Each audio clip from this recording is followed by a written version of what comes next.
ایک انسان وہ ہے کہ جس نے کلمہ پڑھا لا الہ الا اللہ محمد الرسول اللہ، دل سے کلمہ پڑھا، وہ صاحب ایمان ہو گیا. ایسی بات ہے. ایک وہ انسان ہے جس نے کلمہ نہیں پڑھا ہے، وہ صاحب ایمان نہیں ہے. تو جس نے کلمہ پڑھا وہ صاحب ایمان ہو گیا. تو ایمان کہا گیا کہ یہ سب سے بڑی دولت ہے. ایمان کیا ہے؟ سب سے بڑی دولت کیا ہے؟ بولیے. ایمان ہے.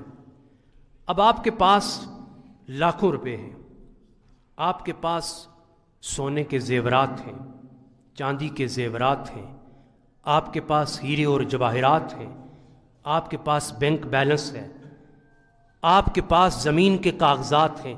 اب یہ جو دولت آپ کے پاس ہے، بینک بیلنس، پیسہ، زمین کے کاغذات، رجسٹری ہو جائے، اصلی کاغذات جو ہوتے ہیں، کتنے سنبھال کے رکھتے ہیں آپ اس کو؟ سونے کو کتنا سنبھال کے رکھتے ہیں؟ یعنی عام جگہ پہ کبھی آپ نے سونا رکھا ہے؟ عام جگہ پہ کبھی آپ نے پیسے رکھے؟ عام کسی جگہ پہ جس طرح آپ کی الماری کے اندر جو باقی کتابیں ہیں، نوٹ بک ہیں، بکس وغیرہ پڑھی ہیں، وہاں کبھی آپ نے اپنے زمین کے کاغذات رکھے؟ تو اگر وہ دولت ہے اور اس کو آپ اتنا سنبھال کے رکھتے ہو کہ جو اصل میں دولت دنیا کے اندر ہی جیسے سانس بند ہوئی نکلی آپ کی، وہ ساری دولت بیکار آپ کے کس کام کی؟ اگر دنیا کی دولت کو اتنا سنبھال کے رکھتے ہو تو فرمایا ایمان کی دولت سب سے بڑی دولت ہے. ایمان کی دولت کو کیوں نہیں سنبھال سکتے؟ ایمان کی دولت کو کیوں نہیں سنبھالتے ہو؟ یہ کوئی معمولی بات ہے کہ تمہیں کلمہ نصیب ہو گیا؟ قرآن کہتا ہے کنتم خیر امت اخرجت للناس، تم سب سے بہتر امت ہو جو لوگوں پر ظاہر کی گئی ہیں.